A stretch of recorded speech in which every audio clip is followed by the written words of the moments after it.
پھر اس ایمان کو تقویت پہنچانے اور اللہ سے جڑنے کے لیے نماز ہے کہ نماز پہلی امتوں کو 2 نماز ہیں، ہمیں 5۔ پہلی امتوں کی مسجد کوئی نہیں، ہماری مسجد۔ پہلی امتوں کی اذان کوئی نہیں، ہمیں اذان ملی۔ اور اذان اتنا بڑا عمل بنا دیا میرے نبی نے کہ آپ نے فرمایا کہ اذان دینے والا قیامت کے دن سب سے اونچے مقام پر کھڑا ہوگا۔ حضرت علی فرمایا کرتے تھے کاش میں اللہ کے نبی سے حسن حسین کے لیے مسجد نبوی کی اذان مانگ لیتا، یہ حضرت علی فرمایا کرتے تھے۔ اور جنگ قادسیہ میں مؤذن زخمی ہو گیا تو اذان دینے کے شوق میں سردار آپس میں الجھ گئے، کہتا میں دوں گا، کہتا میں دوں گا۔ پھر قرہ اندازی ہوئی جس کا نام نکلا اس نے اذان دی۔ حضرت عمر فرمایا کرتے تھے اگر میں امیر المومنین نہ ہوتا، اگر میں خلیفہ وقت نہ ہوتا تو میں مسجد نبوی کا مؤذن بننا پسند کرتا۔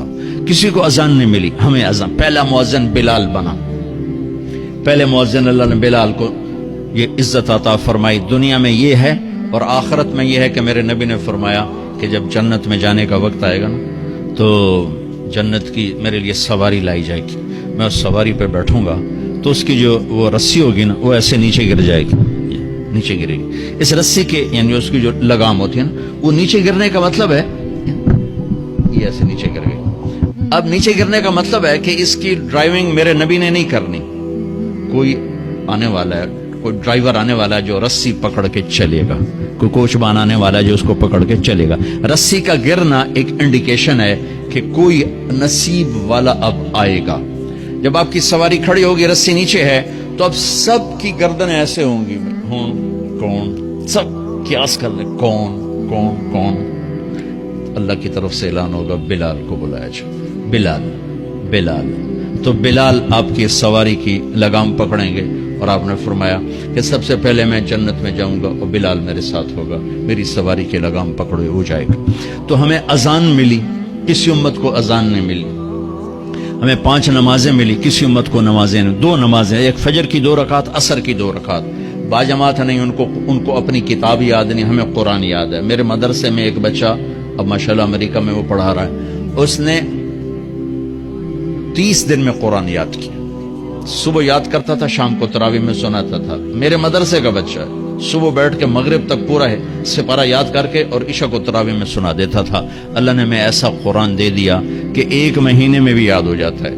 3 دن میں بھی ایک بزرگ نے یاد کیا، 3 دن میں قرآن یاد کیا۔ اللہ نے ہمیں قرآن کی دولت عطا فرمائی، پڑھنے کے لیے 5 نمازیں عطا فرمائی، تہجد کی نماز عطا فرمائی، اوابین کی نماز دی، اشراق کی نماز دی، چاشت کی نماز دی۔ نماز کے کتنے دروازے کھول دی۔ اور میرے نبی کی آخری نصیحت تھی میری امت نماز نہ چھوڑنا، نماز نہ چھوڑنا، نماز نہ چھوڑنا۔ اور اس 14 صدی میں کوئی موقع ہے نماز چھوڑنے کا تو وہ میرے نبی کے نواسے کی کربلا کا ہے کہ جب ظلم بھی انتہا پر تھا اور مظلوم بھی اپنی آخری حدوں پر تھا، اور کائنات نے نہ ایسا ظلم دیکھا، نہ ایسے مظلوم دیکھے، نہ ایسی پاکیزہ ہستیاں دیکھی، نہ ایسے درندے دیکھے۔ تو سورج ڈھلا، نماز کا وقت ہوا ہے، تو آپ نے سبحان اللہ، آپ نے زہیر سے فرمایا کہ شمر سے کہو نماز پڑھنے دے، نماز پڑھنی ہے، امت کو پیغام دینا ہے کہ یہ کسی حال میں چھوڑنے کا کام نہیں ہے۔ تو انہوں نے آگے بڑھ کے شمر سے کہا نماز پڑھنے دو، انہوں نے کہا نہیں نماز نہیں پڑھنے دیں گے، ہماری تلوار چلے گی۔ انہوں نے واپس آ کر کہا جی وہ کہہ رہے ہیں ہم جنگ نہیں روکیں گے، تلوار چلے گی۔ تو پھر یہ نہیں فرمایا اچھا چلو ٹھیک سر لے ہو، فرمایا اچھا آدھے نماز پڑھو آدھے جنگ کرو۔ آدھوں نے نماز پڑھی، آدھوں نے جنگ کی۔ پھر انہوں نے جنگ کی اور پہلوں نے نماز پڑھی، اور عصر سے پہلے سب کے سر کٹ کے نیزوں پہ چڑھ گئے۔ یہ وہ ہستیاں ہیں جن کو میرے نبی نے کہا میری آنکھوں کی ٹھنڈک حسن حسین، میرے جگر کے ٹکڑے، میرے جنت کے پھول، پتہ نہیں کیا کیا تشبیہات دی ہیں میرے نبی نے۔ اب جنت کے نوجوانوں کے سردار حسن اور حسین۔ اور پھر نماز نہیں چھوڑی۔ ان کو جنت کی بشارت تو ماں کے دودھ پیتے مل گئی تھی، کربلا کی وجہ سے نہیں ملی سرداری ان کو، وہ تو ان کے سر کا صحرا ہے الگ۔